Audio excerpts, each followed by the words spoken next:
Dans cette vidéo, vous allez embarquer pour un voyage captivant, afin de découvrir en détail comment se déroulera le conclave de 2025.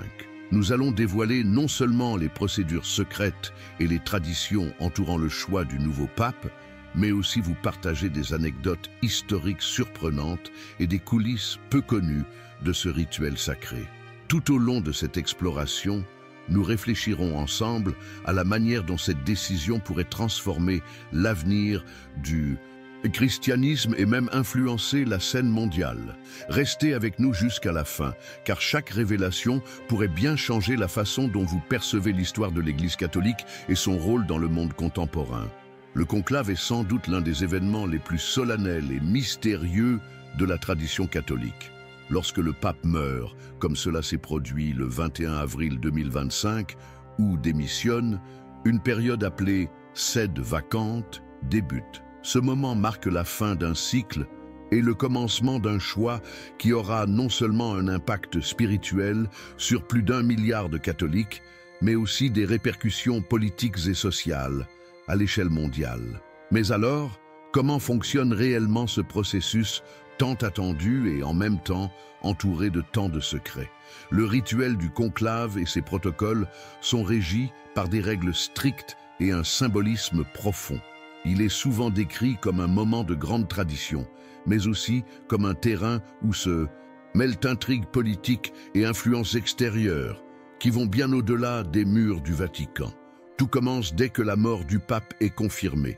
Cette tâche incombe au camérier de la Sainte Église romaine, actuellement le cardinal Kevin Joseph Farrell.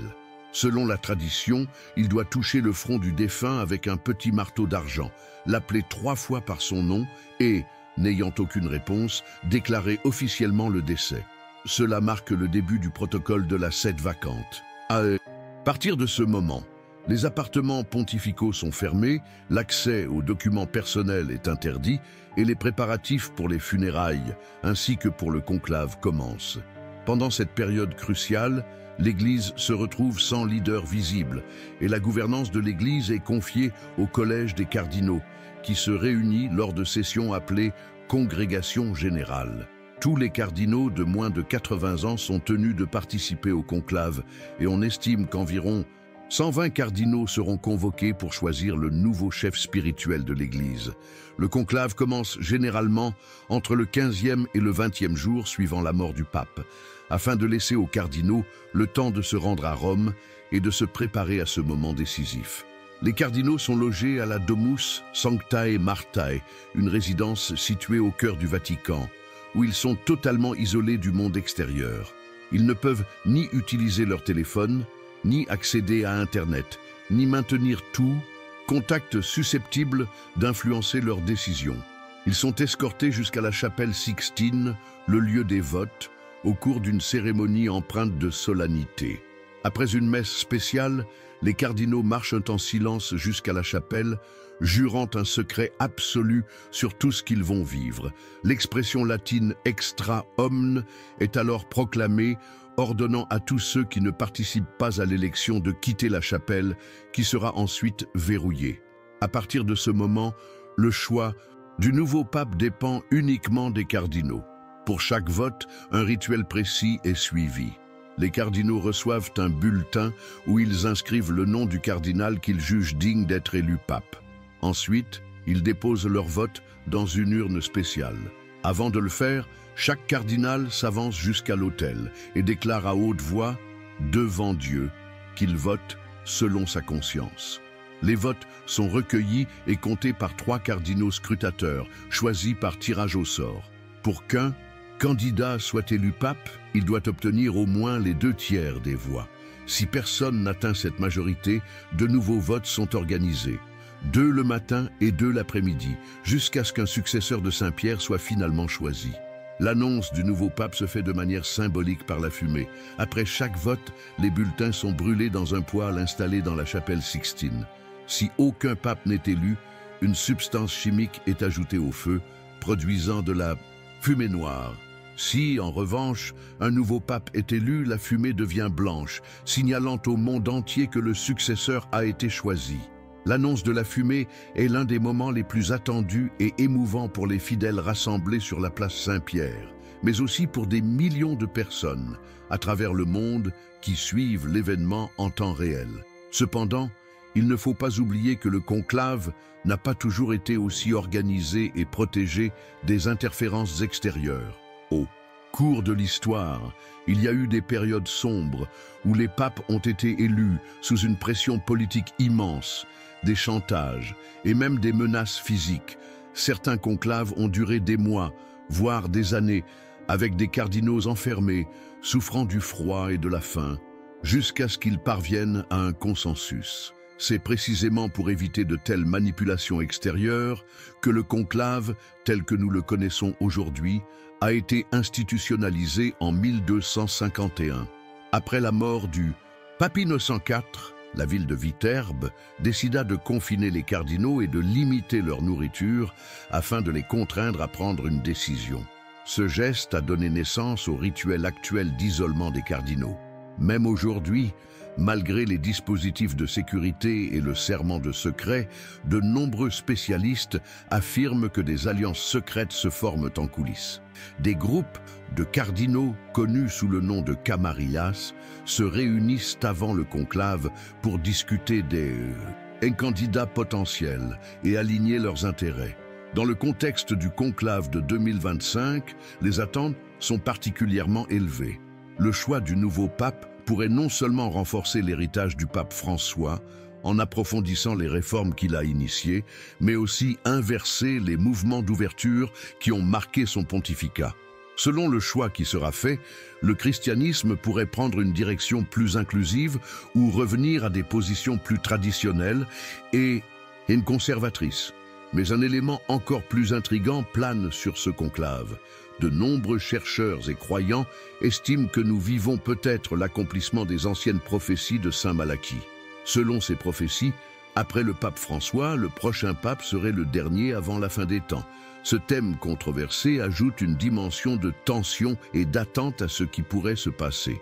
Derrière tout le faste de la chapelle Sixtine, des vêtements rouges et dorés et des cérémonies solennelles se cache un drame humain profond où foi, politique, espoir et peur s'entrelacent de manière invisible.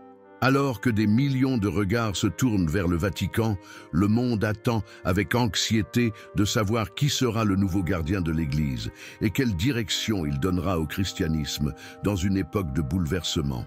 Qui sont les papabilis, ces cardinaux considérés comme favoris pour accéder au trône de Pierre? Ces noms circulent discrètement dans les couloirs du Vatican, alimentant les débats et les attentes dans le monde entier. Parmi les noms les plus cités pour le conclave de 2025, on trouve des personnalités qui incarnent des visions très différentes pour l'avenir de l'Église. D'un côté, des cardinaux conservateurs souhaitent restaurer les pratiques liturgiques traditionnelles et réaffirmer l'autorité morale de l'Église face à un monde de plus en plus sécularisé. De l'autre, des cardinaux progressistes cherchent à poursuivre l'esprit d'ouverture initié par François. Parmi les conservateurs, se distingue le cardinal Robert Sarra, originaire de Guinée, connu pour sa défense de la liturgie traditionnelle et son opposition au changement dans les enseignements moraux de l'Église. Son élection serait perçue comme un retour aux racines les plus strictes de l'institution.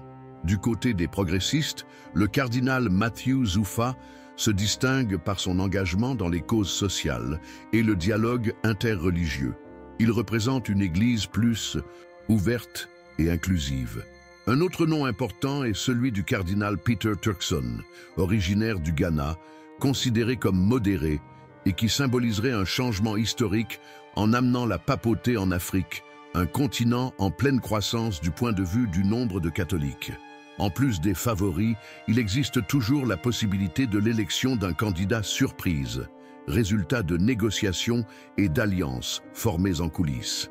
Malgré l'interdiction officielle de toute campagne, il est courant que des cardinaux forment des alliances discrètes autour d'intérêts communs, que ce soit sur le plan théologique, régional ou politique. Les cardinaux doivent suivre une routine intense et rigoureuse pendant le conclave. Les votes ont lieu 2 fois par jour, le matin et l'après-midi. Entre ces sessions, les cardinaux prient, méditent et, lors des rares interactions permises, échangent discrètement leurs impressions sur l'évolution de l'élection. Au début, les voix peuvent se disperser entre plusieurs candidats. Cependant, au fil des jours, les alliances se consolident. Des noms sont écartés et les votes commencent à se concentrer sur quelques prétendants. Des facteurs tels que l'âge, l'état physique et psychologique des cardinaux, ainsi que des épisodes historiques inattendus, influencent le résultat. Dans certains cas, pour éviter l'élection d'un candidat jugé inacceptable, des groupes de cardinaux s'unissent pour soutenir une alternative de consensus. Parfois, l'âge avancé de certains candidats est utilisé stratégiquement pour faire en sorte qu'un pape déjà âgé soit élu, garantissant ainsi un pontificat à court terme et permettant une nouvelle élection rapidement après. Les scrutateurs cardinaux, responsables de collecter et de compter les votes, jouent un rôle fondamental pour garantir l'intégrité du processus. Chaque nom inscrit sur les bulletins est lu à haute voix et enregistré avec soin. Tout le processus est doublement vérifié afin de s'assurer qu'il n'y ait aucune erreur ni fraude. Une fois qu'un cardinal atteint le nombre de voix nécessaires, le doyen du collège des cardinaux s'approche de lui et lui demande s'il accepte l'élection comme souverain pontife. Si le cardinal accepte, on lui demande alors de choisir le nom papal qu'il souhaite adopter. Ce choix revêt une grande signification symbolique, car il envoie un message puissant sur les intentions et l'esprit avec lequel il entend gouverner l'Église. Le choix du nom papal marque un tournant, car il en dit long sur la direction que le nouveau pape entend donner à l'Église. Ce moment n'est pas seulement une formalité, il reflète les priorités du pape et l'orientation qu'il souhaite insuffler à l'Église face aux défis contemporains. Malgré tout le faste des cérémonies, le choix du nouveau pape porte une lourde tension. En quelques minutes, ce n'est pas seulement un leader qui est désigné, mais aussi l'orientation du message et de l'attitude de l'Église face aux défis du monde actuel. En 2025, cette décision prend encore plus d'ampleur, compte tenu des crises internes, des scandales, des débats sur le rôle des femmes et des laïcs, ainsi que de la pression exercée pour prendre position sur des enjeux mondiaux tels que le changement climatique, les migrations et les conflits armés. La dynamique des votes et les facteurs décisionnels sont au cœur de ce processus. La routine des cardinaux, intense et rigoureuse, façonne les alliances et les choix qui se dessinent au fil des jours. Les cardinaux, tout en priant et méditant, échangent discrètement, ajustant leur stratégie et leur soutien en fonction des votes et des évolutions du conclave. Au début, les voix peuvent se disperser entre plusieurs candidats, mais progressivement, le consensus se fait autour de quelques prétendants. Des éléments comme l'âge, l'état de santé, ainsi que des considérations historiques imprévues, influencent grandement l'issue des votes. Les alliances en coulisses sont cruciales pour parvenir à un accord, et parfois des compromis stratégiques sont faits pour éviter des impasses.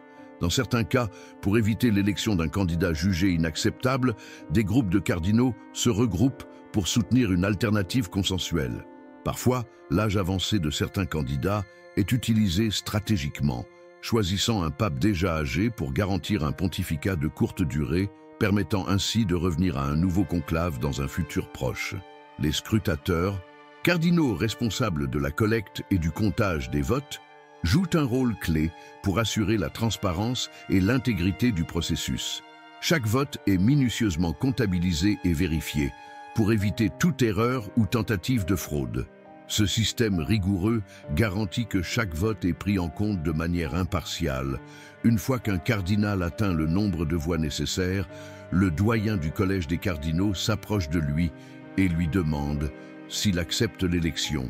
Si le cardinal accepte, il doit ensuite choisir le nom papal qu'il souhaite adopter.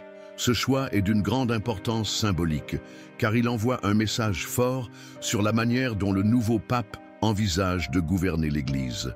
Le choix du nouveau pape va bien au-delà de l'aspect religieux. Il porte une signification immense, à la fois morale et symbolique. Ce n'est pas simplement une question de leadership, mais de direction pour l'Église face aux défis contemporains. En 2025, la situation est encore plus crucial. Il s'agit non seulement de choisir un nouveau leader, mais aussi de déterminer l'orientation que l'Église prendra face aux nombreuses crises internes et aux pressions externes. À cette époque, l'Église se trouve à un carrefour. Les scandales, les débats sur le rôle des femmes et des laïcs, ainsi que les préoccupations mondiales telles que le changement climatique, les migrations et les conflits armés, définissent le contexte dans lequel ce conclave se déroule. L'impact du choix du pape de 2025 se fera ressentir bien au-delà des murs du Vatican, influençant les relations internationales, la diplomatie mondiale et même les luttes sociales de demain. La dynamique des votes et les facteurs décisionnels deviennent alors essentiels pour comprendre ce qui est réellement en jeu. Les alliances se forment, des candidats sont écartés et le processus prend forme.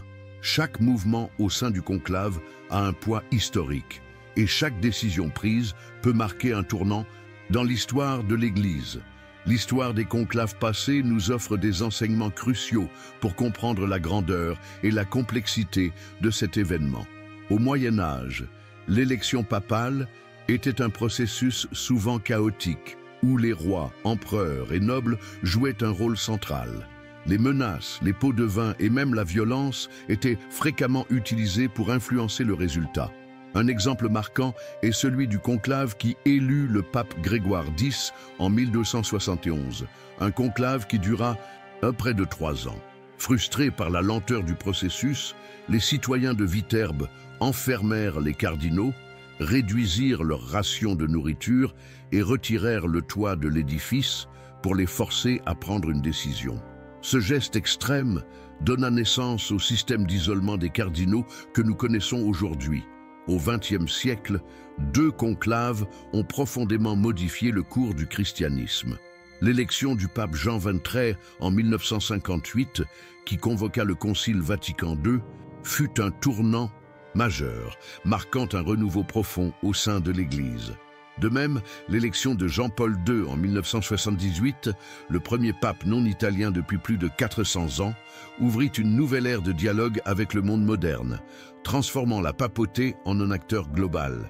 Ces exemples montrent que, même si le rituel du conclave semble figé dans la tradition, il est en réalité un moment de grande flexibilité, un point d'inflexion où des forces internes et externes se confrontent pour déterminer l'avenir de la foi chrétienne. Le conclave n'est pas seulement un mécanisme de sélection du pape, il est également un moment décisif dans l'histoire de l'Église. Lors du conclave de 2025, ces tensions historiques refont surface. D'un côté, il y a la nécessité de préserver l'identité spirituelle de l'Église face à un monde de plus en plus sceptique et sécularisé. De l'autre, il y a l'urgence de répondre aux défis contemporains qui exigent courage, innovation et compassion. La décision qui sera prise pourrait déterminer l'avenir du christianisme pour les décennies à venir.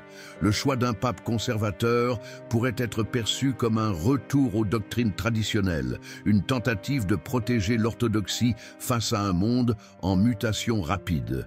Cependant, cela risquerait aussi d'aliéner les nouvelles générations qui attendent un engagement plus ouvert et inclusif de l'Église. À l'inverse, un pape progressiste pourrait ouvrir des portes à un dialogue plus large avec la modernité, mais risquerait de fragiliser l'identité millénaire de l'Église. Le choix de ce nouveau leader aura un impact bien au-delà de la sphère religieuse. Le pape, figure centrale dans le monde, intervient dans les conflits internationaux, façonne les décisions politiques et influence l'agenda mondial sur des sujets tels que les droits humains, l'environnement et la justice sociale. Ce conclave de 2025 n'est donc pas seulement un événement religieux. Il est susceptible d'avoir des répercussions sur la diplomatie mondiale, la géopolitique et les luttes sociales à venir. Chaque geste, chaque prière et chaque vote dans la chapelle Sixtine porte un poids historique immense. À la fin de ce conclave, le monde ne verra pas seulement l'émergence d'un nouveau leader spirituel, mais aussi celle d'une nouvelle direction pour le christianisme.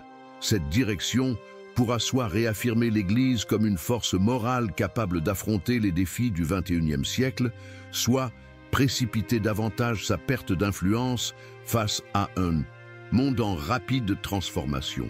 Dans ce contexte, l'ancienne prophétie de Saint Malachie refait surface avec une force particulière. Selon cette vision, après le pape François, le prochain pape serait le dernier avant la fin des temps. Que ces prophéties soient littérales, symboliques ou simplement l'expression des angoisses humaines, nul ne peut l'affirmer avec certitude. Cependant, il est certain que l'atmosphère qui entoure ce conclave de 2025 est différente. Il existe une conscience collective que nous sommes à un tournant, à un moment charnière de l'histoire de l'Église. Alors que Rome retient son souffle et que le monde attend la fumée blanche, l'élection du nouveau pape ne sera pas simplement un choix de nom. Ce sera le début d'un nouveau chapitre dans l'histoire de la foi chrétienne, une invitation à réfléchir sur ce que nous attendons de l'Église et de la spiritualité aujourd'hui.